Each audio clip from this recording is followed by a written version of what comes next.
തന്നീട്ടെൻ്റെ ആത്മൻ പ്രകാശിപ്പിച്ചു നീ വാസം ചെയ്യുക എൻ മനസ്സിൽ ശോഭിതമായി സർവേശ്വര വാസം ചെയ്യുക എൻ മനസ്സിൽ ശോഭിതമായി സർവേശ്വര.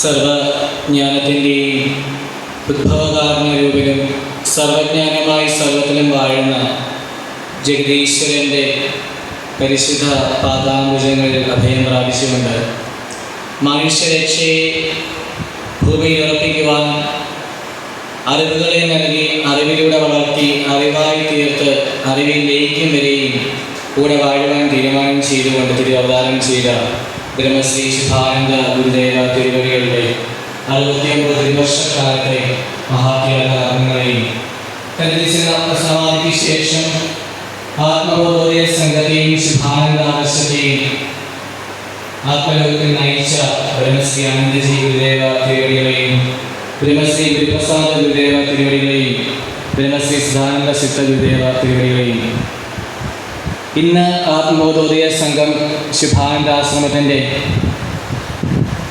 ആശ്രമാധിപതിയും ഞങ്ങളുടെ ഗുരുവും ഗുരുനാഥനും സർവസ്വവുമായ ബ്രഹ്മശ്രീ ദേവാനന്ദ ഗുരുദേവ തിരുവടികളുടെ പരിശുദ്ധ പദാനുജങ്ങളെ പതിയാളുകൾ നമസ്കരിച്ചുകൊണ്ടും തൻ്റെ സന്യാസ സമൂഹത്തെയും ദേവീദേവന്മാരെയും ബുദ്ധപരമ്പരകളെയും സർവഭക്ത സമൂഹത്തെയും നമസ്കരിച്ചുകൊണ്ട്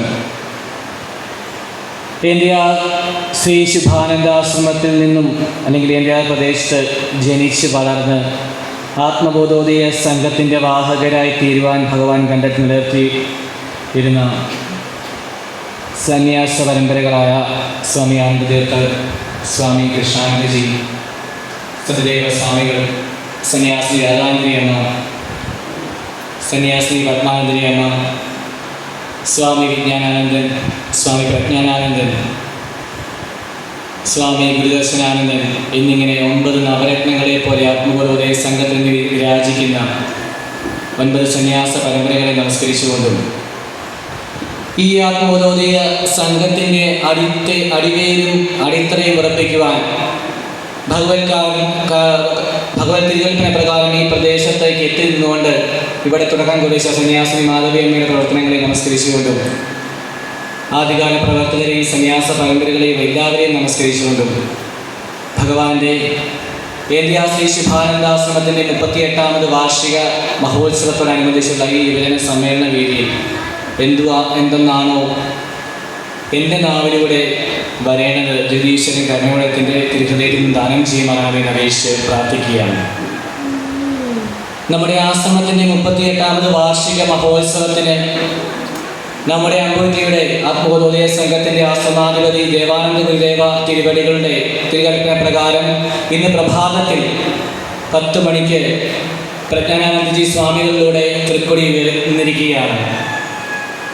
നാം ഒന്ന് ചിന്തിക്കുമ്പോൾ ഏന്തയാറിൻ്റെ തിലകക്കൊടിയായി നിൽക്കുന്ന ഈ മൊട്ടക്കുന്നിൻ്റെ മുകളിൽ വാനോളം ഉയർന്നു നിൽക്കുന്ന തൻ്റെ ധ്വജസ്തംഭത്തിൽ ശുഭാനന്ദ കൊടി എന്ന് പാറിപ്പറക്കുമ്പോൾ 38 വർഷവും ഇവിടെ ഈ ആശ്രമം പ്രവർത്തിക്കുകയും അതിൻ്റെ പ്രവർത്തനങ്ങൾക്കായി അശ്രാന്തം പരിശ്രമിച്ച ഓരോ പ്രവർത്തകരെയും ഈ സമയം സ്മരിക്കുകയാണ്, അവരെ നന്ദിയോടുകൂടി ഓർക്കുകയാണ്.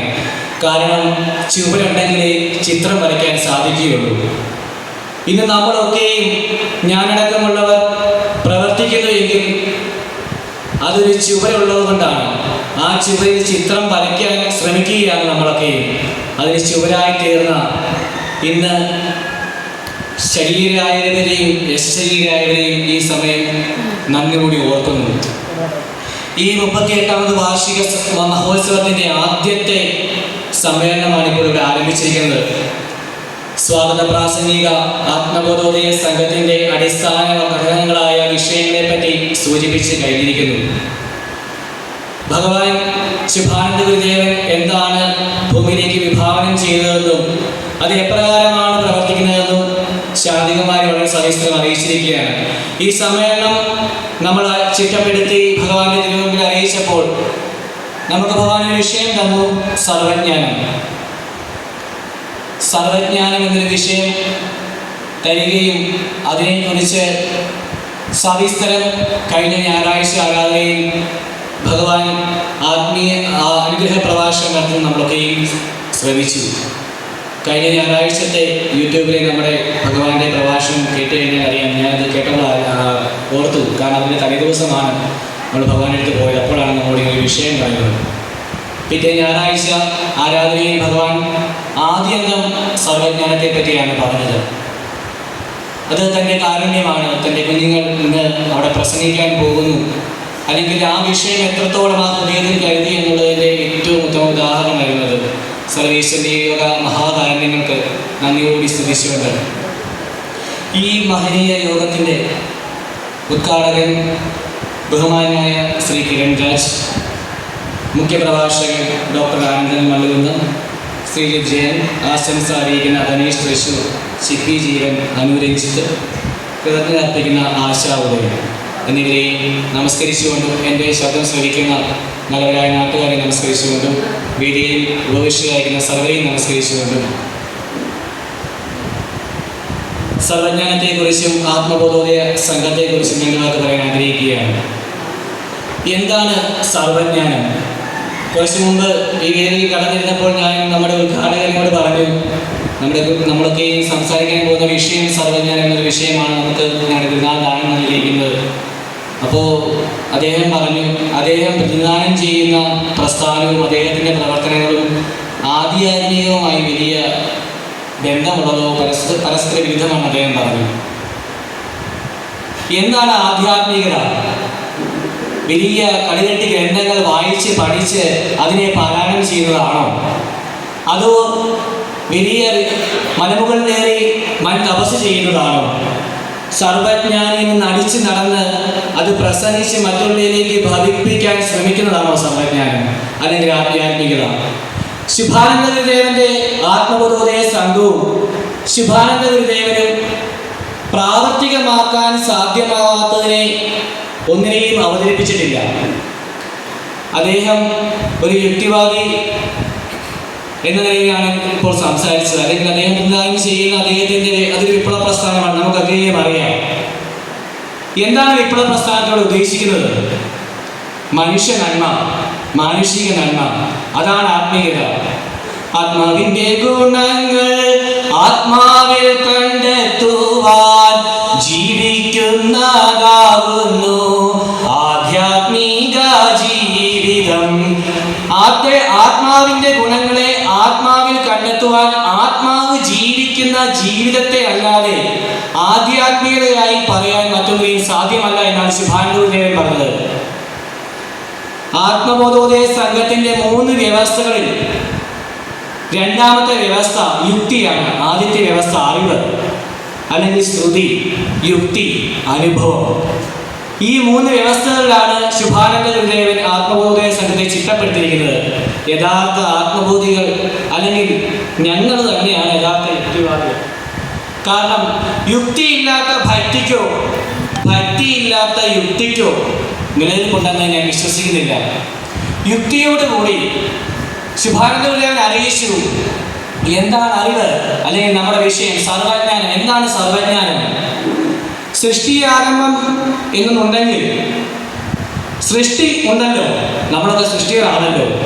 അങ്ങനെയെങ്കിൽ നമുക്ക് മുൻപ് സൃഷ്ടി ആരംഭത്തിന് മുൻപ് മുതൽ സൃഷ്ടി ആരംഭം വരെയും സൃഷ്ടി ആരംഭം മുതൽ ഇപ്പോൾ വരെയും ഇപ്പോൾ മുതൽ സൃഷ്ടി അവസാനം വരെയും അതിനും ശേഷമുള്ള കാര്യങ്ങളെ നന്നായി വഴി പോലെ തെളിഞ്ഞ് അറിഞ്ഞ് അനുഭവത്തിൽ അറിഞ്ഞാൽ, നന്നായി വഴി പോലെ തെളിഞ്ഞ് അനുഭവത്തിൽ അറിഞ്ഞാൽ, അനുഭവത്തിൽ അവനവൻ്റെ അനുഭവത്തിൽ അറിഞ്ഞാൽ അതിനെ സർവജ്ഞാനം എന്ന് പറയാം. അതിനെ മാത്രമേ സർവജ്ഞാനം എന്ന് പറയാൻ സാധിക്കൂ. അപ്പോൾ എവിടെ തുടങ്ങി? സൃഷ്ടിക്ക് മുമ്പ് മുതൽ ഇപ്പോൾ വരെയും, ഇപ്പോൾ മുതൽ ഈ സൃഷ്ടിക്കൊരു അന്ത്യമുണ്ട് എങ്കിൽ അപ്പോൾ വരെയും അതിനു ശേഷമുള്ള കാര്യങ്ങളെ ഒരാത്മാവ് അല്ലെങ്കിൽ ഒരു മനുഷ്യൻ അവൻ്റെ അനുഭവത്തിൽ അറിഞ്ഞാൽ അവൻ സർവജ്ഞാന രൂപമാകും, അല്ലെങ്കിൽ സർവാനുഭവിയാകും. സർവാനുഭവം കൊണ്ടേ സർവജ്ഞാന രൂപമാകാൻ സാധ്യമാകും. ഇതാണ് ശുഭാനന്ദ ഗുരുദേവന്റെ സർവജ്ഞാനവും ആത്മബോധോദയ സംഘവും.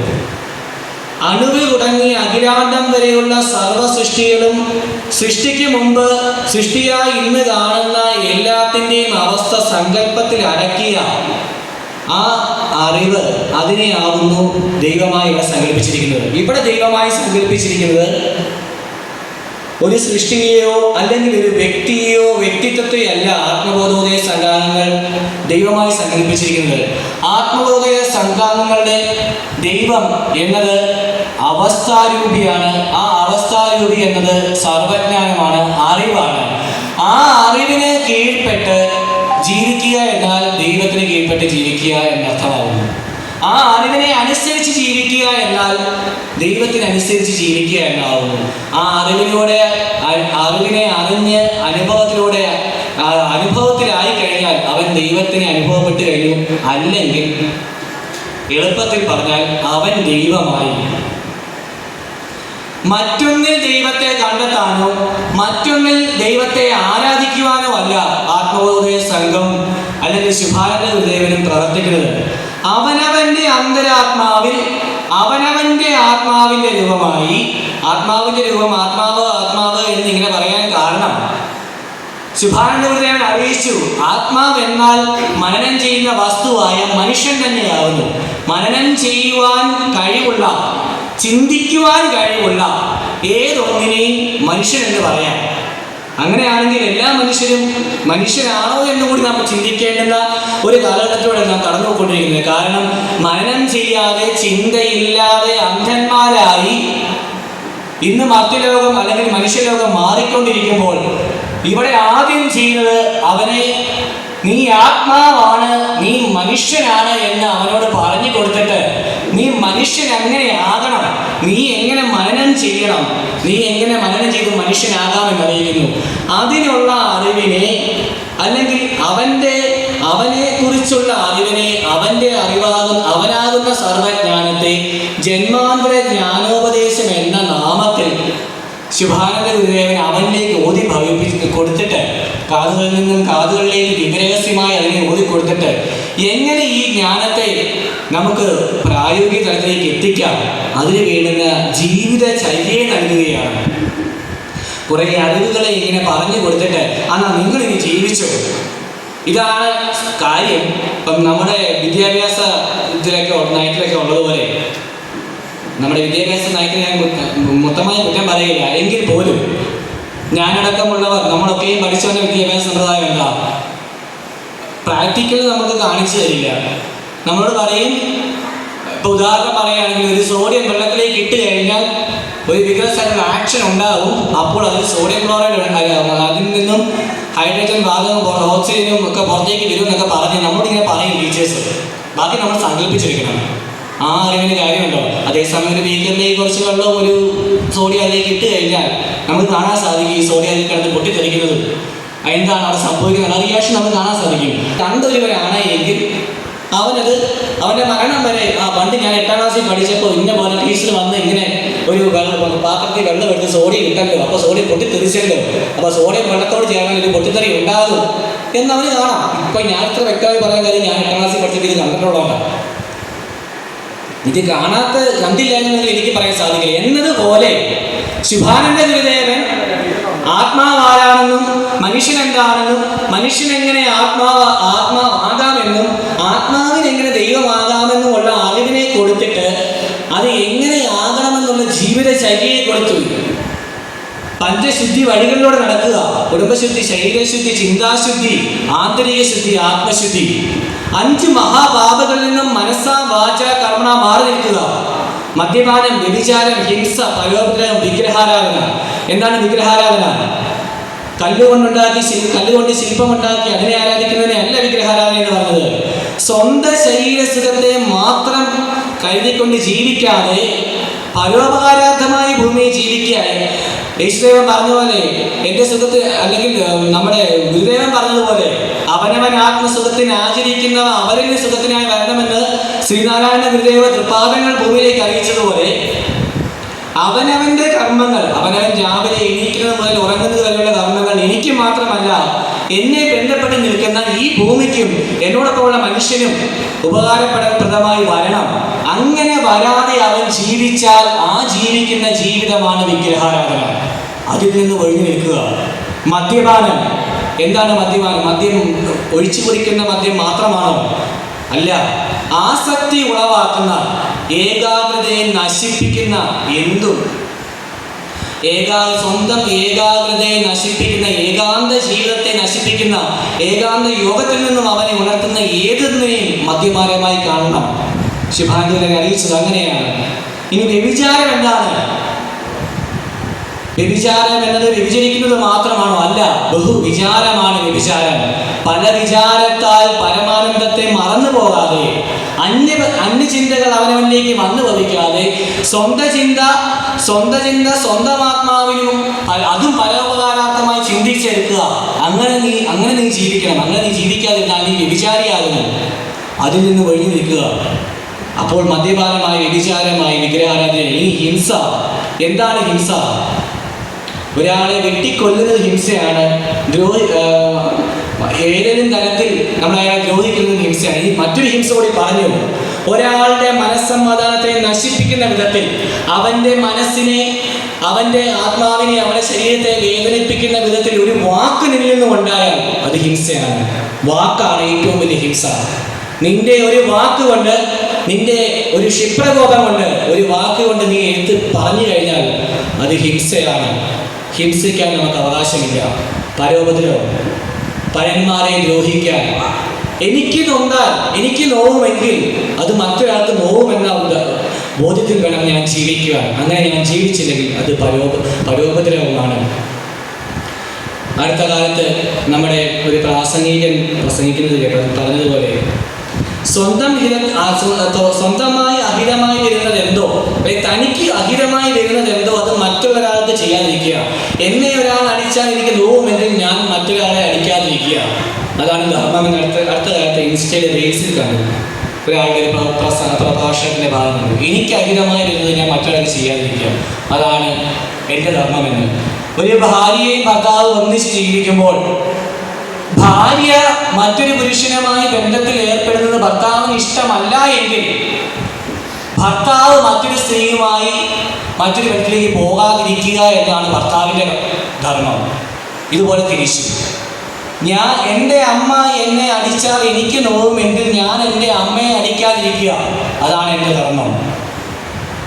ഞാനൊരു വാക്കുകൊണ്ട് ഒരാളെ ദ്രോഹിച്ച്, മറ്റൊരാൾ എന്നെ ഒരു വാക്കുകൊണ്ട് ദ്രോഹിച്ചാൽ എനിക്ക് നോവുമെങ്കിൽ ഞാൻ എൻ്റെ വാക്കുകൊണ്ട് മറ്റൊരാളെ ദ്രോഹിക്കാതിരിക്കുക. അതാണ് എൻ്റെ ധർമ്മം. അതാണ് സത്യത്തിനനുസരിച്ചുള്ള കർമ്മം. സത്യം അത് ആത്മാവാണ്. സത്യം അത് ദൈവമാണ്. സത്യത്തിനനുസരിച്ചുള്ള കർമ്മമേതോ അതാണ് ധർമ്മം. ഇതാണ് ശുഭാനന്ദാദർശം മുമ്പോട്ട് വയ്ക്കുന്നത്. തികച്ചും യുക്തിക്ക് അനുസൃതമായി, യുക്തിരഹിതമായി ഉള്ളതിനെയൊക്കെയും തള്ളിക്കളഞ്ഞുകൊണ്ട് യുക്തിക്കനുസൃതമായതിനെ മാത്രം സാംശീകരിച്ച്, എന്നാൽ ദൈവവുമായി ചേർന്ന് നിന്ന്, ദൈവമായി നിന്നുകൊണ്ട് ഭൂമിയിൽ പ്രവർത്തിക്കുക. അതിന് വേണ്ടുന്ന പ്രവർത്തനങ്ങളെ നടത്തുന്ന ഒരു സംഘടനയാണ് ആത്മബോധോദയ സംഘം. ആ ആത്മബോധോദയ സംഘത്തിൻ്റെ ഒരു ശാഖയായി പ്രവർത്തിക്കുന്ന ഇന്ത്യ ശ്രീ ശുഭാനന്ദാശ്രമത്തിൻ്റെ 38ാമത് വാർഷികമാണ് നടത്തപ്പെടുന്നത്. 38 വർഷം കൊണ്ട് ഈ പ്രദേശത്ത് ധീരമായി നിന്ന് പ്രവർത്തനങ്ങളെ തുടരുവാനും ഇങ്ങനെ ഇതിനെ നടത്തിക്കൊണ്ടു പോകാനും സാധിച്ചുവെങ്കിൽ പട്ടിണി പാവങ്ങളും കൂലിപ്പണിക്കാരുമായിട്ടുള്ളവർ ചേർന്ന് നിന്ന് 38 വർഷം കൊണ്ട് മറ്റേത് പ്രസ്ഥാനത്തോടും കടപിടിക്കുവാൻ തക്ക നിലയിൽ ഈ നാട്ടിലെ മറ്റേത് പ്രസ്ഥാനത്തിനും അവകാശപ്പെടാൻ സാധ്യമാകാത്ത വിധത്തിൽ അനേകം ഉദ്യമങ്ങൾ ആദ്യമായി കൊണ്ടുവന്നത് ശുഭാനന്ദാശ്രമമാണെന്ന് പറയാൻ സാധിക്കും. ഇപ്പോൾ ഈ യുവജന സമ്മേളനം, സർവമത സമ്മേളനങ്ങൾ, വനിതാ സമ്മേളനം, ബാലകൗമാരജന സമ്മേളനം ഈ നാട്ടിലോ ഈ പ്രദേശത്തോ ഇതിനു മുമ്പ് ഏത് പ്രസ്ഥാനത്തിൽ നടന്നിട്ടുണ്ട്? ഇങ്ങനെ എത്രയോ ആധ്യാത്മിക കേന്ദ്രങ്ങൾ ഇവിടെ ഉണ്ട്. ഇത്രയും ആധ്യാത്മിക കേന്ദ്രങ്ങൾ ഇവിടെ ഉണ്ടായിട്ടും ആദ്യമായി ഒരു കൊടിമര പ്രതിഷ്ഠയും ഉണ്ടായത് എവിടെയാണ്? ശുഭാനന്ദാശ്രമത്തിലാണ്. ഇങ്ങനെ ബഹുജനങ്ങളെ വിളിച്ചു വരുത്തി വിഭവസമൃദ്ധമായ സമൂഹ സദ്യ ഈ നാട്ടിൽ, ഈ ഏന്ത്യാർ പ്രദേശ് അല്ലെങ്കിൽ കൂട്ടിക്കൽ പഞ്ചായത്തിൽ ഒരു സമൂഹ സദ്യ നാളിതുവരെ നടത്തിയ മറ്റേതെങ്കിലും പ്രസ്ഥാനമുണ്ടോ? ആത്മബോധോദയ സംഘവും ഈ ശുഭാനന്ദാശ്രമവും അല്ലാതെ ഈ കടന്നു വരുന്ന എല്ലാവർക്കും കടന്നു വരുവാൻ വേണ്ടി അവരുടെ വീടുകളിലും അവരുള്ള സ്ഥലങ്ങളിൽ പോയി ക്ഷണിച്ച് വരുത്തി ഞങ്ങളുടെ ആശ്രമത്തിന്റെ വാർഷികം ഞങ്ങളിത് ആഘോഷിക്കാൻ തീരുമാനിച്ചിരിക്കുന്നു, ഞങ്ങളുടെ ഗുരുദേവൻ ആഘോഷിക്കാൻ തീരുമാനിച്ചിരിക്കുന്നു, നിങ്ങൾ കടന്നു വരിക, ഇന്ന പ്രവർത്തനങ്ങൾ ഇവിടെ നടക്കുന്നു, ഇതിലെല്ലാം സംബന്ധിക്കണം, വയറ് നിറച്ച് 3 നേരം ആഹാരമുണ്ട്, ഇത് കഴിക്കണം, ഇലയിട്ട് സർവ്വവിഭവങ്ങളും വിളമ്പുന്ന സമൂഹ സദ്യ നൽകുന്ന മറ്റെത്ര പ്രസ്ഥാനങ്ങൾ ഈ ഏന്ത്യാർ പ്രദേശത്തുണ്ട്? ഇതൊക്കെ ഇവിടെ സാധ്യമാകുന്നത് വിദേശ തലങ്ങൾ ഇവിടെ കൊണ്ടുവന്ന് കുമിഞ്ഞു കൂടിയിട്ടോ അല്ലെങ്കിൽ മറ്റേതെങ്കിലും തരത്തിലുള്ള വഴികളിലൂടെ ധനം സമ്പാദിച്ചുകൊണ്ടോ അല്ല. നാളിതുവരെ ധനസമ്പാദനത്തിന് വേണ്ടി ആത്മബോധോദയ സംഘമോ ശുഭാനന്ദാദർശമോ ശുഭാനന്ദ ഗുരുദേവനോ ഒരു പ്രവർത്തനം ഇവിടെ ചെയ്തിട്ടില്ല. പിന്നെ എങ്ങനെ ഇത് സാധ്യമായി? പട്ടിണിയിലും പരിപടലിലും ദാരിദ്ര്യത്തിന്റെ നടുവിലും കിടന്നിട്ടുള്ള മനുഷ്യര് അല്ലെങ്കിൽ ഇതിന്റെ ഇന്നത്തെ ഭക്തന്മാര് അവരവരുടെ ആദ്യകാലങ്ങളിൽ ഇതിലെ ഈ ഒരു പ്രസ്ഥാനത്തിലേക്ക് കടന്നു വരുമ്പോൾ അവർക്ക് ഒന്നുമില്ലായിരുന്നു. എന്നാൽ അവരിവിടെ കടന്നു വന്നതിന് ശേഷം ഗുരുനാഥൻ അറിയിച്ച അറിവിലൂടെ ജീവിക്കാൻ ആരംഭിച്ചപ്പോൾ ഈ സർവജ്ഞാനം, ഈ ജന്മാന്തര ജ്ഞാനോപദേശം അത് അവനിലേക്ക് പറഞ്ഞു കൊടുത്തിട്ട് നീ ഞാൻ പറയുന്ന വഴികളൊന്നും ജീവിക്ക്. അവൻ ഉയർന്നു, അവന്റെ കുടുംബം ഉയർന്നു, ആ ഉയർച്ചയുടെ സ്ഥാപനം ഉയർന്നു. അവര് നേർച്ചയായി അതാത് സമയങ്ങളിൽ ഇവിടെ അർപ്പിച്ച ധനം കൊണ്ടാണ്, ആ നേർച്ച ധനത്തെ മാത്രം ആശ്രയിച്ചുകൊണ്ടാണ് ഇതൊക്കെ ഇവിടെ സാധ്യമായി തീർന്നത്.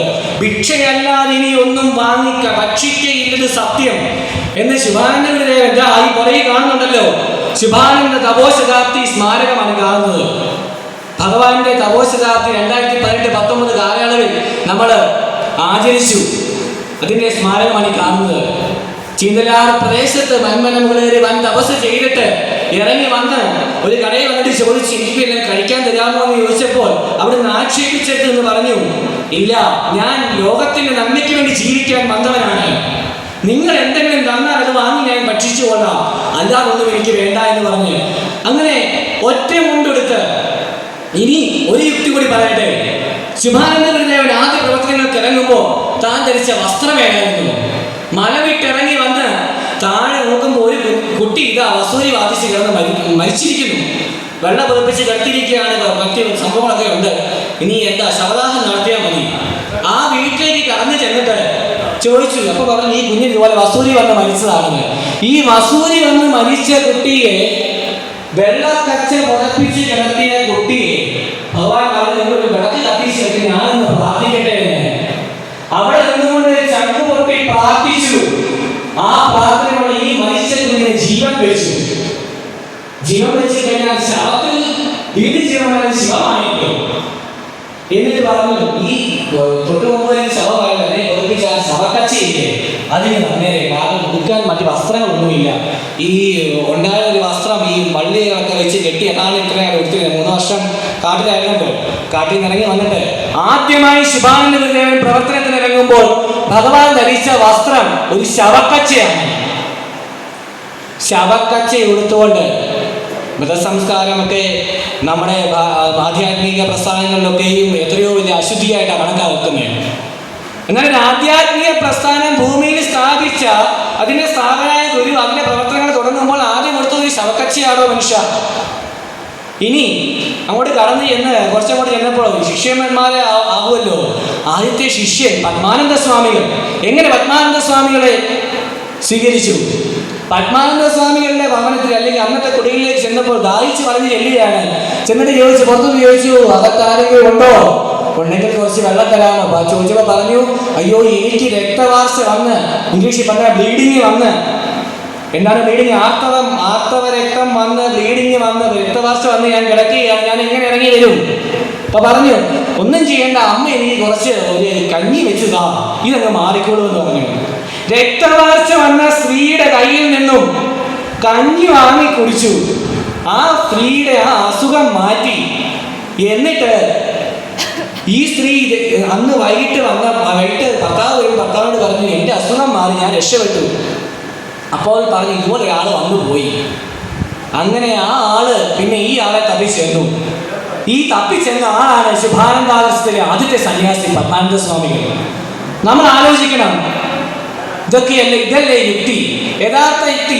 അശുദ്ധി എന്ന് പറഞ്ഞ് ലോകം മാറ്റി നിർത്തിയതിനെ എല്ലാം തച്ചുടച്ചിട്ട് എന്താണ് അശുദ്ധി? നിന്റെ നാവിൽ നിന്ന് വരുന്ന, നിന്റെ പ്രവൃത്തിയിൽ നിന്നും വരുന്ന, നിന്റെ അനുഭവത്തിൽ വരുന്ന ആ അശുദ്ധി അല്ലാതെ മറ്റൊരു അശുദ്ധി ഇല്ലല്ലോ. ബാക്കിയൊക്കെ ശുദ്ധമാണ്. കാരണം നിന്റെ ആത്മാവ് ശുദ്ധമാണ്, അത് പരമാത്മാവിൽ നിന്നുള്ളതാണ്, അതിന് അശുദ്ധിയില്ല എന്ന് പറഞ്ഞു. ഇപ്രകാരമുള്ള യുക്തി വഴികളിലൂടെയാണ് നാളിതുവരെ ശുഭാനന്ദാശ്രമം നടന്ന് വന്നിട്ടുള്ളത്. ഇവിടെ ഘോഷയാത്രകൾ നടത്തുന്നു. ഒരു കാലത്ത് നമുക്കും ഉണ്ടായിരുന്നു ആനയും അമ്പാനിയും ഒക്കെ. ആനകളൊക്കെ ശാന്തമായിരുന്ന കാലത്ത് ആനയെ എഴുന്നള്ളിച്ചവരാണ് ആത്മോദയ സംഘാംഗങ്ങൾ. 12-15 ഗജവീരന്മാരുടെ പുറത്താണ് ശുഭാനന്ദദേവനെ കിടന്തേറ്റി പൂരജന്മാഷ്ടമി മഹോത്സവം നടത്തപ്പെട്ടിട്ടുള്ളത്, ഉത്രാട മഹോത്സവം നടത്തപ്പെട്ടിട്ടുള്ളത്. ആൽബത്തെ ചിത്രങ്ങൾ നോക്കിയാൽ നമുക്കറിയാം. ഒന്നും വേണ്ടല്ലോ, ഒന്നുമില്ലെന്ന് നിങ്ങൾ പറഞ്ഞ് കളിയാക്കിയതല്ലേ ശുഭാനന്ദാശ്രമം ഏൻകാരാശ്രമത്തിൽ?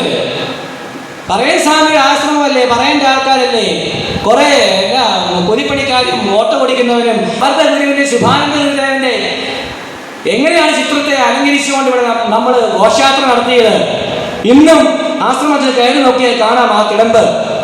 അത് ഗജവീരന്റെ പുറത്താണ്. നമ്മൾ ഭൂമിയിലെ ഏറ്റവും വലിയ മൃഗമായ ഗജവീരന്റെ പുറത്താണ് നമ്മൾ എഴുന്നള്ളിച്ചുകൊണ്ടിരുന്നത്.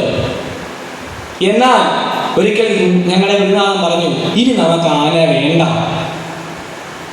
കൂടുതലൊന്നുമില്ല, അങ്ങോട്ടും ഇല്ല ഇങ്ങോട്ടും ഇല്ല, ആന വേണ്ട, ആന വേണ്ട, നിർത്തി ആനയെ.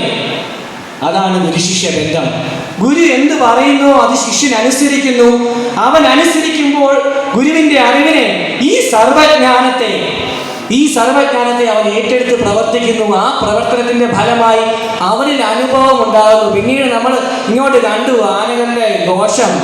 ഇന്നെന്താണ് കേരളത്തിൽ നടത്തപ്പെടുന്നത്? ആദ്യം കേരളത്തിൽ അങ്ങോളം ഇങ്ങോളം ആന പ്രശ്നം തന്നെയാണ്. ആന പ്രശ്നം ഒരിക്കൽ പറഞ്ഞു, പണ്ട് നമ്മളുടെ പ്രഭാതവേദി മുഴക്കിയിരുന്നു.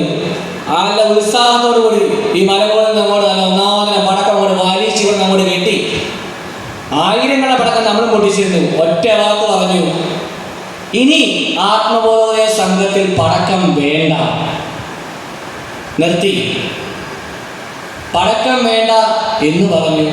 ആത്മബോധോദയ സംഘങ്ങൾ പടക്കം പൊട്ടിയാൽ ശുഭാനന്ദാശ്രമത്തിലെ പ്രവർത്തനങ്ങൾക്ക് ശുഭാനന്ദാശ്രമ കമ്മിറ്റി അന്ന് മുതൽ ആശ്രമ കമ്മിറ്റിയുടെ അല്ലെങ്കിൽ ആശ്രമ ഫണ്ടിൽ നിന്നും എടുത്ത് ഒരു പടക്കം പൊട്ടിയിൽ ഇല്ല, നിർത്തി പരിപാടി. ഒറ്റ വാക്ക്, ഒറ്റ ശബ്ദം. കാരണം അങ്ങനെ അനുസരിക്കാൻ അവനെ പ്രാവർത്തികമാക്കിയത് എന്താണ്? ഇനി ഇത് പറയുമ്പോൾ ചോദിക്കും, അത് യുക്തിക്ക് രഹിതമല്ലേ, നിന്റെ യുക്തിയോട് നീ ചിന്തിക്കാതെ വല്ലതും പറഞ്ഞിട്ട് നീ അനുസരിക്കണം. എടോ, അങ്ങനെ അനുസരിക്കാൻ കാരണമായി തീർന്നത് ഈ പറയുന്ന ആള് പറയുന്നതിനെ കേട്ടനുസരിച്ചപ്പോൾ ഞങ്ങൾക്ക് ശുഭാനുഭവങ്ങളല്ലാതെ ഒരു ദുശിക്ഷ അനുഭവം നാളിതുവരെ ഉണ്ടായിട്ടില്ല എന്നതുകൊണ്ട് ഇന്നും അനുസരിക്കുന്നു, ഇന്നും ശുഭാനുഭവങ്ങളെ തുടർന്നു കൊണ്ടുവരുന്നു. ആ ശുഭാനുഭവ നിറവിൽ ശുഭാനന്ദമായി ഞങ്ങളും ആടുന്നു. അങ്ങനെ ഞങ്ങളിതിനെ അനുസരിക്കുന്നു. ഇതാണ് ആത്മബോധോദയ സംഘം. ഗുരുശിഷ്യ ബന്ധത്തിൽ ജീവിക്കുന്ന, ഗുരു അറിയിക്കുന്ന അറിവിലൂടെ ജീവിക്കുന്ന, അറിവിനെ യുക്തിപൂർവ്വം ചിന്തിച്ച് അവന്റെ പ്രവർത്തി തലങ്ങളിലേക്ക് എത്തിച്ച് അതിനെ പ്രാവർത്തികമാക്കാൻ ശ്രമിക്കുന്ന ഒരു കൂട്ടം സാധുക്കളുടെ, ഒരു ചെറിയ കൂട്ടം സാധുക്കളുടെ, ചെറിയ കൂട്ടങ്ങളെ കൈവിടല്ലേ എന്ന് ഞങ്ങൾ എപ്പോഴും പ്രാർത്ഥിക്കും. അങ്ങനെ ഒരു ചെറിയ കൂട്ടത്തിൻ്റെ ഒരു ചെറിയ കൂട്ടമാണ്, അല്ലെങ്കിൽ അങ്ങനെ ഒരു ചെറിയ കൂട്ടമാണ് ഈ ആത്മബോധോദയ സംഘം. ആത്മാവ് മനനം ചെയ്യുന്ന വസ്തുവായ മനുഷ്യനാകുന്നു. ബോധമ ആത്മാവിൻ്റെ അറിവാകുന്നു. ഉദയം എന്നാൽ പരോപകാരാർത്ഥമായ കർമ്മത്താൽ പ്രകാശിക്കുക എന്നാകുന്നു. അങ്ങനെ ആത്മാവിൽ ബോധം ഉദിച്ച് അവൻ ഉദയം ചെയ്ത് പ്രകാശിച്ചാൽ, അല്ലെങ്കിൽ അങ്ങനെ പ്രകാശിക്കാൻ പോകുന്നവരുടെ ഒരു സംഘം, ആത്മബോധ ഉദയ സംഘം.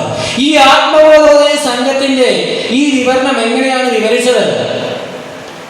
3 ദിവസം കൊണ്ടാണ് വിവരിക്കുന്നത്. വെറുതെ ഒന്നും അല്ല കേട്ടോ. ഈ സമ്മേളനം നടത്തിയതുപോലെ ഒന്നുമല്ല. നൂറ്റാണ്ടുകൾക്ക് മുമ്പ് ശുഭാനന്ദ ഗുരുദേവൻ സർവമത സമ്മേളനം വിളിച്ചു ചേർത്തു മാവേലിക്കരയിൽ. ആ സർവമത സമ്മേളനത്തിന്റെ അധ്യക്ഷൻ മാവേലിക്കര കൊട്ടാരത്തിലെ രാജാവായിരുന്നു. ആ രാജാവിന്റെ മഹനീയ സാന്നിധ്യത്തിൽ ശുഭാനന്ദ ഗുരുദേവൻ അവതരിപ്പിച്ചു എന്താണ് ആത്മബോധോദയ സംഘം. സർവമത സമ്മേളനം പരമാചാര്യരാകുന്ന ശ്രീനാരായണ ഗുരുദേവ തൃപാദങ്ങളുടെ സർവമത സമ്മേളനത്തിന്റെ ശതാബ്ദി ഇങ്ങനെ ആഘോഷിച്ചുകൊണ്ടിരിക്കുകയാണല്ലോ. ശുഭാനന്ദ ഗുരുദേവൻ നടത്തിയിരുന്നു സാംസ്കാരിക സർവമത സമ്മേളനം. എന്തുകൊണ്ടാണ് ചരിത്രം മറന്നുപോയത്? എന്തുകൊണ്ടാണ് ആർക്കും ഇതിനെ ഓർമ്മിക്കാൻ സാധ്യമാകാതെ പോയത്? ഒറ്റ കാരണം, അത് നിന്റെ ഉള്ളിലെ ജാതി. എന്താണ് ജാതി? ജനിച്ചു വന്ന കുലം മാത്രമാണോ ജാതി? ഇന്നില്ലേ ജാതി? ഇന്നെങ്ങനെ ജാതി പ്രവർത്തിക്കുന്നത്? എന്നേക്കാൾ താഴ്ന്നവനാണ് അവനെന്ന് ചിന്തിച്ച് അവൻ ഇരിക്കാൻ എൻ്റെ ഒപ്പം ഇരിക്കാൻ അവകാശമില്ലെന്ന് ചിന്തിച്ച് ഞാൻ ഇരിക്കുന്നത് വലിയ കസേരയിൽ, അവൻ ഇരിക്കുന്നത് ചെറിയ കസേരയിലുമാണ് ചിന്തിച്ച്, അല്ലെങ്കിൽ വരുമ്പോൾ ഒന്ന് കാണുമ്പോൾ ഒന്ന് ചിരിച്ചു മാറിയെന്നോ അവർ ഇന്ന ആൾക്കാരാ, അല്ലെങ്കിൽ അവർക്കൊക്കെ ഇത്രയൊക്കെ ഉള്ളത് കൊണ്ടു നമ്മളാരാ, നമ്മൾ കൂടിയവരാണ് ജാതി. അല്ലാതെ ജനിച്ച് നമ്മൾ ഗസറ്റിൽ എഴുതി ഇപ്പം SIR ഫോമിലൊക്കെ എഴുതി വിടുന്നത് അത് മാത്രമല്ല ജാതി. ഒരുവരെ മാറ്റി നിർത്താൻ എന്തൊക്കെ കാരണങ്ങൾ നമ്മൾ കണ്ടെത്തുന്നു, ആ കണ്ടെത്തുന്ന കാരണങ്ങളൊക്കെ ജാതിയാണ്. ആ ജാതി ഇവിടെ വേണ്ട. ഒരു ജാതി, അത് മനുഷ്യജാതി. ഗുരുദേവൻ പറഞ്ഞു മനുഷ്യാണ് മനുഷ്യത്വം ജാതി. ഗുരുദേവൻ കൽപ്പിച്ചു ശ്രീനാരായണ ഗുരുദേവൻ. എന്നാൽ ചോദിക്കട്ടെ, ഇനി ഏതാണ് ഈ മതം? മതമേതായാലും മനുഷ്യൻ നന്നായാൽ മതി. അപ്പോൾ ഏതാവണം ഈ മതം? ഉത്തരമുണ്ടോ? ഈ മതം ഏതാണെന്നുള്ളതിന് ശുഭാനന്ദ ഗുരുദേവൻ പറഞ്ഞു, അതിന് ഉത്തരമുണ്ട്. അഴിക്കറ്റ മനസ്സിന്റെ അതിശോഭിതമായ ആത്മപ്രകാശമാണ് മതം. അഴുക്കറ്റ മനസ്സിന്റെ അതിശോഭിതമായ ആത്മപ്രകാശമാണ് മതം. അതായത് മനുഷ്യജാതിയായി തീർന്ന് അവനായിരിക്കുന്ന അറിവിൽ നിന്നുകൊണ്ട് അവൻ്റെ മനോമാലിന്യങ്ങളെ മാറ്റിയ അവൻ്റെ ഉള്ളിൽ കാണുന്ന ഒരു ഉൾക്കാഴ്ചയുണ്ടല്ലോ. ഉൾക്കാഴ്ചയില്ലാതെ പ്രവർത്തനം സാധ്യമല്ലല്ലോ. നമുക്കൊക്കെയും ഉൾക്കാഴ്ചയില്ലേ? ഇപ്പോൾ കിരൺ രാജ് നമ്മുടെ ഉദ്ഘാടകൻ കഴിഞ്ഞ മാസം ഇലക്ഷൻ നിന്നപ്പോൾ അദ്ദേഹത്തിന് ഉൾക്കാഴ്ചയുണ്ട്.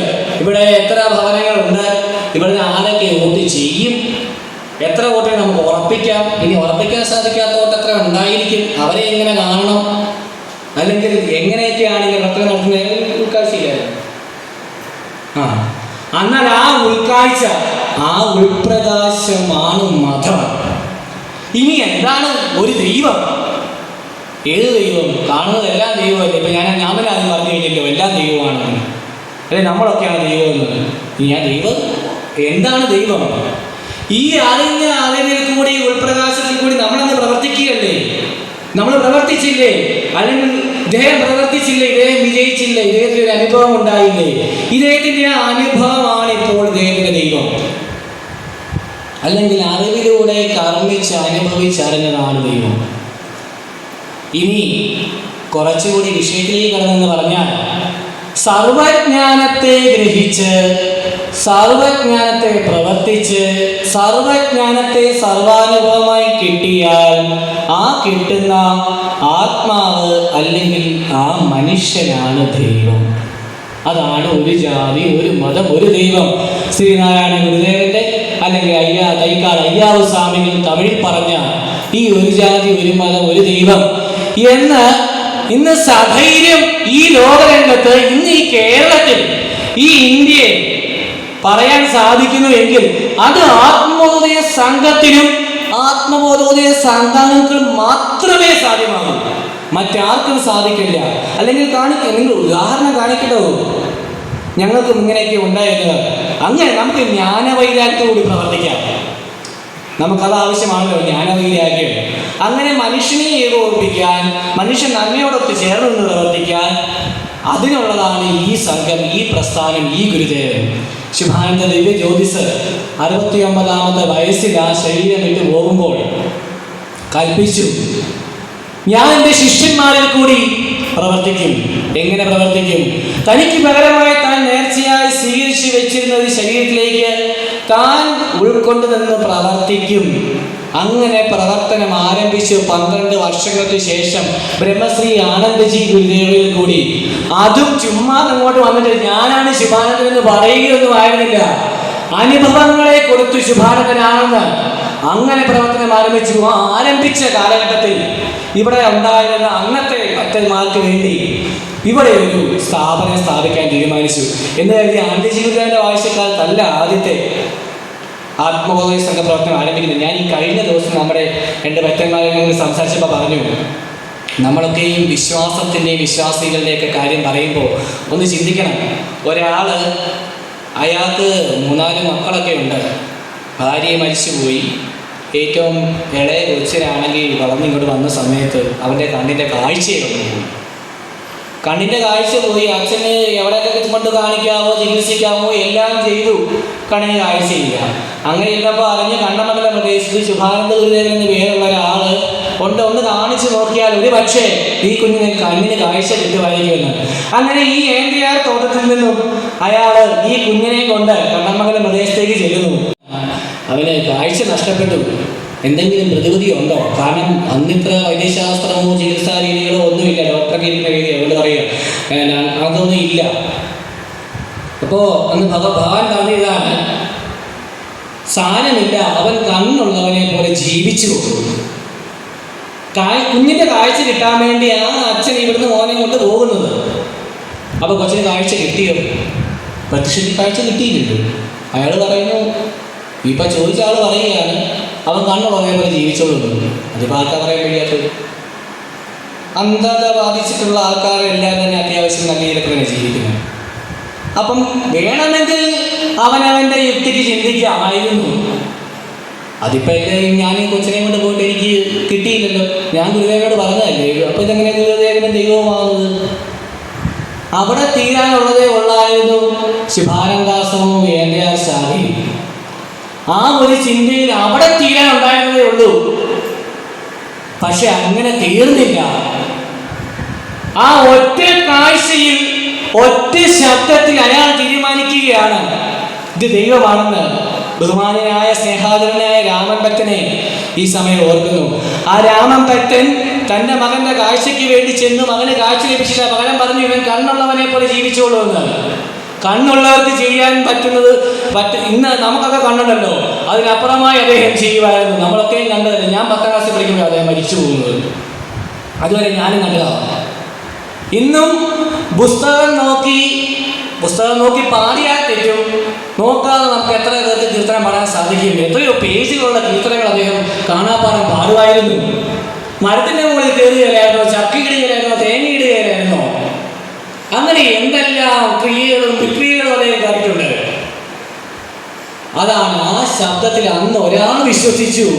ആ ആൾ ഇവിടെ വന്നിട്ട് 7 വെളുപ്പിനെ എണീറ്റിരുന്ന് പാടി, പരമപുരുഷനുടെ പരമാനന്ദരാജ്യത്തിൽ പരിയോടെ വസിക്കുന്നു കരുണാമൂലം.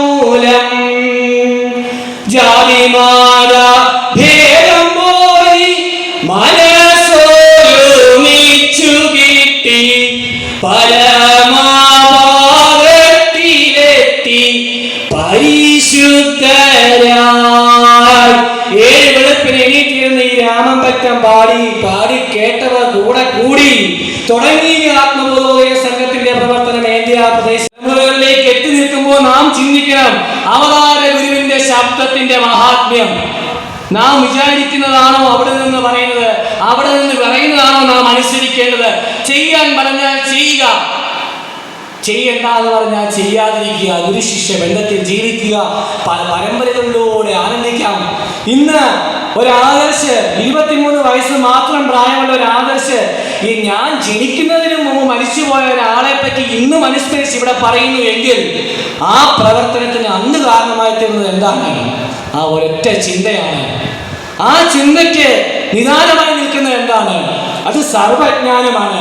ആ സർവജ്ഞാനം ഇവിടെ നിന്ന് കിട്ടി. ശാന്തികുമാരി പറഞ്ഞല്ലോ, എന്താണ് സർവജ്ഞാനം? ഗുരുവിന്റെ തിരുഹൃദയമാണ്.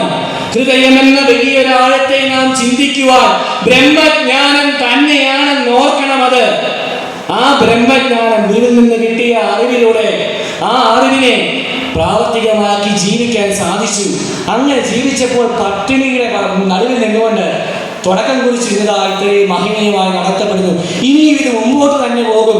ഞാൻ കടന്നുപോയാലും എൻ്റെ 10 തലമുറ കടന്നു പോയാലും സത്യമേ സത്യം. എൻ്റെ ആശ്രമവും ശുഭാനന്ദാദർശവും ഇവിടെ കാണും. ശുഭാനന്ദാദർശത്തിന്റെ പ്രവർത്തനങ്ങൾ അനേകങ്ങളിലേക്ക് വ്യാപിക്കും. അതിലൂടെ ശുഭാനന്ദൻ തുള്ളിക്കളിച്ച് വാഴും. അതിനായി ദീർഘകാലം വാഴാൻ നമുക്ക് പ്രാർത്ഥിക്കാം.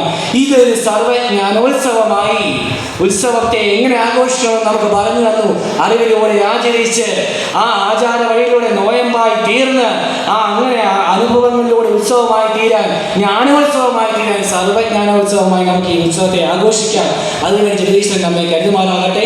ദീർഘിപ്പിക്കുന്നതിന് ഇപ്പോൾ തന്നെ സമയം വൈകിയിരിക്കുന്നു. നമുക്ക് ഒരുപാട് പ്രാസംഗികരുണ്ട്. നമ്മുടെ ഉദ്ഘാടകൻ ഇദ്ദേഹം ഇദ്ദേഹം 2015 SSLC പാസ്സായി. ഞാൻ 2018 SSLC പാസ്സായതാണ്. ഇപ്പോൾ 3 വർഷത്തെ ഞങ്ങൾ ഒരേ സ്കൂളിൽ അങ്ങ് LP സ്കൂളും വന്ന് ഒരുമിച്ച് പഠിച്ച ആൾക്കാരാണ്. അപ്പോൾ ഞാൻ കഴിഞ്ഞ ദിവസം വീട്ടിലിരുന്ന് പറഞ്ഞു, അല്ലെങ്കിൽ ഇലക്ഷൻ പ്രഖ്യാപിച്ച് ഇദ്ദേഹത്തിൻ്റെ പേരെന്ന് പറഞ്ഞപ്പോൾ തന്നെ ഞാൻ ഇവിടെ വിളിച്ച് ചോദിച്ചു, എങ്ങനെ ഇദ്ദേഹം ജയിക്കുമായിരിക്കുമോ? അല്ലെങ്കിൽ നമുക്ക് രാഷ്ട്രീയം നമുക്ക് പറയാൻ സാധ്യമല്ലല്ലോ. എൻ്റെ സുഹൃത്താണ്, എപ്പോഴും ഞങ്ങൾ ഒരുമിച്ച് പഠിച്ചു വന്നവരാണ്. ഇദ്ദേഹം ഒരു സ്കൂൾ അസംബ്ലിയിലൊക്കെ ഒന്ന് പ്രസംഗിക്കാൻ നിന്നാൽ ഇദ്ദേഹത്തിൻ്റെ പ്രസംഗം കേട്ട് അന്നത്തെ കുട്ടികളായ ഞങ്ങൾ ഓടിത്തിരിച്ചു പോയിട്ടുണ്ട്. ഇദ്ദേഹത്തിൻ്റെ പ്രസംഗം മാത്രമാണ് ഏതെല്ലാം കലാരംഗങ്ങൾ, നാടകം, ഡാൻസ്, പാട്ട് എന്നിവയുടെ ഒരു സകലകലാ വല്ലഭനാണ് അദ്ദേഹം. അങ്ങനൊരു വാക്കുണ്ടാണ് ശാന്തികുമാരിയുടെ സ്വാഗത പ്രസംഗത്തിൽ ഇന്നലെ അത് വിട്ടുപോയാണ്. ഞാൻ അദ്ദേഹം അങ്ങനെ തന്നെ പറയണമെന്ന് പറയുന്നത്. കാരണം അദ്ദേഹം അതിന് അർഹനാണ്, സകലകലാ വല്ലഭനാണ് അദ്ദേഹം. അപ്പം അദ്ദേഹത്തിൻ്റെ പ്രസംഗം നമുക്ക് കേൾക്കാം. അതിനുശേഷവും നമ്മുടെ ആനന്ദനിൽ എൻ്റെ സഹോദരനാണ്, എൻ്റെ ചേട്ടനാണ്. ഞാൻ എന്ന് പരിചയപ്പെട്ടോ അന്ന് മുതൽ ഇന്ന് വരെയും ഒരു ദിവസം നമ്മുടെ സെക്രട്ടറി വിളിച്ചിട്ട് ഇതുപോലെ പറഞ്ഞു, നമ്മുടെ യുവജന സമ്മേളന ഉദ്ഘാടകനെ ആരെ വെക്കണം. അപ്പോൾ അവിടെ നിന്ന് നമ്മൾ ഫോർമാറ്റ് തയ്യാറാക്കിയപ്പോൾ അതിൽ ആരെ പേര് വിളിച്ചില്ലായിരുന്നു. അപ്പം ഞാൻ അന്നേരം എൻ്റെ ഡ്യൂട്ടി ആയിട്ടൊരു 10 മണിക്കാണെങ്കിൽ എന്നെ വിളിക്കുന്നത്. ഞാൻ ഹോസ്പിറ്റലിൽ ഇറങ്ങി നടന്നു വേണ്ട വഴിക്ക് ഞാൻ അപ്പം ആലോചിച്ചപ്പോൾ പെട്ടെന്ന് കിട്ടി. കുറച്ച് നല്ല പുറത്ത് എന്നാൽ പിന്നെ അദ്ദേഹത്തെ ഒന്ന് വിളിച്ച് നോക്കാം, അദ്ദേഹം നാട്ടിലുണ്ടോയെന്ന് അറിയാലോ. അപ്പോൾ വിളിച്ചു. ഞാൻ പറഞ്ഞു 10-ാം തീയതി 8, 9, 10 തീയതികൾ ഡേറ്റ് ഒന്ന് മാറ്റി വെക്കണം. നമ്മുടെ ഐതിഹാസികത്തിലെ വാർഷികമാണ്. യുവജന സമ്മേളനത്തിൽ നിങ്ങളാണ് പ്രഭാഷണം പറയാൻ വരുന്നതെന്നാണ് പറഞ്ഞത്. വരേണ്ടതെന്നൊന്നും അല്ല പറഞ്ഞു, വരുന്നത് നിങ്ങളാണ് എന്ന് അങ്ങ് പറഞ്ഞു. പക്ഷേ എനിക്ക് തീരുമാനിക്കാൻ സാധിക്കില്ല എന്ന് പറഞ്ഞു. അത് എന്നെ ആദർശം ഞാൻ എത്തിയേക്കാം. അതിനുശേഷം നമ്മുടെ വിഷയം താമസമായില്ല. അപ്പം ഞാൻ പറഞ്ഞു, ഞാൻ പറഞ്ഞു ക്ഷണിക്കണം, നമുക്ക് കഴിഞ്ഞ ദിവസമാണ് വിഷയം കിട്ടിയത്. അദ്ദേഹം അപ്പോൾ ഞാൻ തിരിച്ചയച്ച വോയിസ് ഞാൻ പല ആവർത്തി കേട്ടു. എൻ്റെ കണ്ണ് നിറഞ്ഞ് പോയി, ഇപ്പോഴും എൻ്റെ കണ്ണ് നിറയുന്നുണ്ട്. അദ്ദേഹത്തിൻ്റെ ആ വോയിസ് എത്രത്തോളം വിനയത്തോടു കൂടിയാണ് അദ്ദേഹം ഒരു MBBS ഡോക്ടറാണ്. ഒരു ഡോക്ടറുടെ ഓർഡർ ഇല്ലാതെ ഒന്നും ചെയ്യാൻ സാധിക്കാത്തവരാണ് ഞാൻ. എന്തെങ്കിലും ഒന്ന് ചെയ്യണമെന്ന് ഡോക്ടർ ഓർഡർ ഇടണം. അപ്പോൾ എൻ്റെ സുപ്പീരിയർ ഓഫീസാണ് അദ്ദേഹം. അപ്പോൾ അദ്ദേഹം എന്നോട് ആ വോയിസ് മെസ്സേജ് അയച്ചത് കേട്ടിട്ട് എനിക്ക് എൻ്റെ കണ്ണ് നിറഞ്ഞില്ല. അതുപോലെ നമ്മളോട് സഹകരിച്ച് നിൽക്കുന്ന അദ്ദേഹത്തിൻ്റെ അമ്മയുടെ പ്രഭാഷണം അനേക സമയങ്ങളിൽ ഈ പേരിൽ നടന്നിട്ടുള്ളതാണ്. ഇന്ന് ആ മകൻ ഇവിടെ എത്തി നിൽക്കുന്നു. ഇനി ഇദ്ദേഹത്തിൻ്റെ മകനും അല്ലെങ്കിൽ പരമ്പരകളിലൂടെ ഏത് രാഷ്ട്രത്തിലേക്ക് എത്തിച്ചേരാൻ സാധ്യമാകട്ടെ എന്ന് പ്രാർത്ഥിക്കാൻ നമുക്ക്. അതേപോലെ തന്നെ നമ്മുടെ അനീഷ് തൃശ്ശൂർ, ഇദ്ദേഹം സത്യം പറഞ്ഞാൽ ഇവിടെ വന്നത് നമ്മൾ ആരും അറിഞ്ഞില്ല. കഴിഞ്ഞ ദിവസം എന്നെ വിളിച്ചിട്ട് പറഞ്ഞു, എനിക്ക് അദ്ദേഹം ഏറ്റെടുത്ത ജോലി തീരാനുണ്ട്, അപ്പം വ്യാഴാഴ്ച എത്താൻ സാധ്യമാകുകയാണെന്നാണ് തോന്നുന്നത്, ദർശനം വരാൻ പറ്റിയല്ലോ. അപ്പം ഞാൻ പറഞ്ഞു, സാരമില്ല, ഏറ്റെടുത്ത പ്രവർത്തനം അത് ചെയ്തു തീർക്കണം, കാരണം അത് അദ്ദേഹത്തിൻ്റെ അന്നമാണ്, എങ്കിലും നമുക്ക് പ്രാർത്ഥിക്കാം, നോക്കാമെന്ന് പറഞ്ഞു. അപ്പം ഇന്നലെ ഒരു 9 മണിയൊക്കെ കഴിഞ്ഞപ്പോൾ എന്നെ വിളിച്ചിട്ട് പറഞ്ഞു, ഞാൻ വരുന്നുണ്ട്, ട്രെയിനാണ് വരുന്നത്, ട്രെയിൻ ഇന്ന സമയത്ത് കൊണ്ടെത്തി. അപ്പം ഞാൻ ഒരു കണക്കോട്ട് പറഞ്ഞു, 2-2:30 ആകുമ്പോൾ കൊണ്ടെത്തിയത് വരുമായിരിക്കും. ഒരു കാര്യം ചെയ്യും, നമ്മൾ വാർഷികമാണെങ്കിലും തിരക്കിൽ അവിടെ ഓട്ടോ വിളിച്ച് വരുമ്പോൾ എന്നെ വിളിക്കണമെന്ന് പറഞ്ഞു ഫോണിൽ. അപ്പോൾ ഇവിടുന്ന് ഞാൻ പോയി കഴിഞ്ഞ് ഞാൻ ഉറങ്ങിയപ്പോൾ ഇപ്പോൾ 2 മണിക്ക് ഒരു 3 മണിയായപ്പോൾ നമുക്ക് ഫോണിൽ നിന്ന് വന്നില്ല. അപ്പം ഞാൻ ഓർത്തു ട്രെയിൻ ലേറ്റ് ആയിരിക്കും. ഒരു 4:30 അദ്ദേഹത്തെ വിളിച്ചു, എനിക്ക് ഇത്രയും താമസിച്ചല്ലോ. അപ്പോൾ പറഞ്ഞു, ആദർശം ഞാൻ എത്തിയത് ഞാൻ ഓട്ടോടത്തേക്ക് കിടന്ന് ഉറങ്ങുന്നുണ്ടായിരുന്നു. നമുക്കറിയാം ഏതെങ്കിലെ രാത്രിയിലെ വെളുപ്പാങ്കാട്ടിലെ തണുപ്പിൻ്റെ അവസ്ഥ എന്താണെന്ന് പറഞ്ഞു. ഇദ്ദേഹം ഇവിടെ ഈ ഓഡിറ്റോറിയത്തിൽ വന്ന് കിടന്ന് ഉറങ്ങി. ഞങ്ങൾ ആരും കണ്ടില്ല, സത്യം പറയാം. രാവിലെ ഇദ്ദേഹത്തെ കാണുന്നു. അപ്പം തൃശ്ശൂർ നിന്നാണ് വരുന്നത്. ഇത്രയും ദൂരത്തു നിന്നും അദ്ദേഹം നമുക്ക് വേണ്ടി വന്നതാണ്. സഹോദരദാസിക്ക് വ്യക്തമായി പറഞ്ഞു, അദ്ദേഹം നാളൊന്നും ആയില്ല ഇതുമായി ചേർന്ന് പ്രവർത്തിക്കാൻ തുടങ്ങിയിട്ട്. നമ്മുടെ തൃശ്ശൂർ ആശ്രമം തുറന്ന സമയത്ത് 2 വർഷം രണ്ടാമത്തെ വാർഷികം ആഘോഷിക്കുകയുള്ളൂ അവിടെ. ആ ആശ്രമം അവിടെ പ്രവർത്തനം തുടങ്ങിയപ്പോൾ അതിൽ ആകർഷകനായി അങ്ങനെ വന്നാണ് ഞങ്ങളൊരു തരാസ്ഥിതി എന്നാണ് ഞങ്ങൾ തമ്മിൽ പരിചയപ്പെടുന്നത്. കർമാഞ്ചേമ്മ പരിചയപ്പെടുത്തി തന്ന ഒരു കൂട്ടുകാരനാക്കി തന്നതാണ്. അപ്പം അന്ന് മുതൽ അദ്ദേഹത്തിൻ്റെ പ്രവർത്തനങ്ങൾ കണ്ടുകൊണ്ടിരിക്കുന്ന ഞാൻ അതിശയിച്ചു നിന്നു. കാരണം ആദ്യമായി ഈ പ്രസ്ഥാനത്തെ പറ്റി കേട്ട ഒരാള് നിമിഷങ്ങൾക്കകം ജന്മാന്തരം ഞാൻ ഉപദേശം പഠിച്ച് ദിവസങ്ങൾക്കകം താരാസ്തുതി ഇരിക്കുന്നു. താരാസ്തുതിയുടെ വേളയിൽ ഭഗവാൻ വിളിച്ച് പറയാൻ നാളെ മുതലേ തൃശ്ശൂരാശ്രമത്തിൻ്റെ പൂജ കൂടി ചെയ്യണം. ആ ആചാര്യ സാന്നിധ്യം വന്ന് പൂജ കൂടി ചെയ്യണം. ദിവസങ്ങളുടെ വ്യത്യാസം നടന്ന കാര്യമാണ് പറയുന്നത്.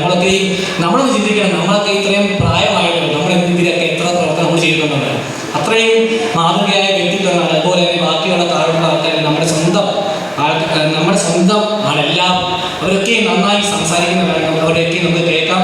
ഇത് പ്രത്യേകമായ ഒരു നന്ദി പറയാനുള്ളത് കൃതജ്ഞത പറയുന്ന നമ്മുടെ ആശേഷി. കൃതജ്ഞതയ്ക്ക് നമ്മളെ ചിട്ടപ്പെടുത്തിയിരിക്കുന്ന മറ്റൊരാളെ ഈ സമയത്ത് എത്താൻ അദ്ദേഹത്തിന് സാധ്യമെന്ന് കണ്ടപ്പോൾ നമ്മുടെ ആശേഷിയോട് ബന്ധപ്പെട്ട ആശേഷി അതിന് യാതൊരു തടസ്സവും പറയാതെ ആശേഷി ഇപ്പോൾ വേദിയിലുണ്ട്. ആശേഷി പ്രത്യേകമായി ഈ യോഗാധ്യക്ഷൻ നിലയിൽ ഞാൻ നന്ദി പറയുന്നു. അതുപോലെ ഇന്ന് നടക്കാൻ ഈ സർവ്വകർമ്മങ്ങൾ ഉന്നതമായി നടത്തപ്പെടുവാൻ ജഗദീഷ് അനുഗ്രഹിക്കുമാറാണെന്ന് പ്രാർത്ഥിച്ചുകൊണ്ട് എൻ്റെ വാക്കുകളിൽ നിന്നും എന്തെങ്കിലും അധികമായ ആർക്കെങ്കിലും അതിനവരെ ക്ഷമിക്കുവാനും തിരുത്തുവാൻ ആർക്കും അവകാശമുണ്ടെന്ന് അറിയിച്ചുകൊണ്ട് ഞാൻ എൻ്റെ വാക്കുകളെ ഉപസംഹരിക്കുന്നു. ജഗദീഷിനെ എതിരെ എണ്ണിക്കാൻ പ്രാർത്ഥിച്ചുകൊണ്ട് നന്ദി, നമസ്കാരം.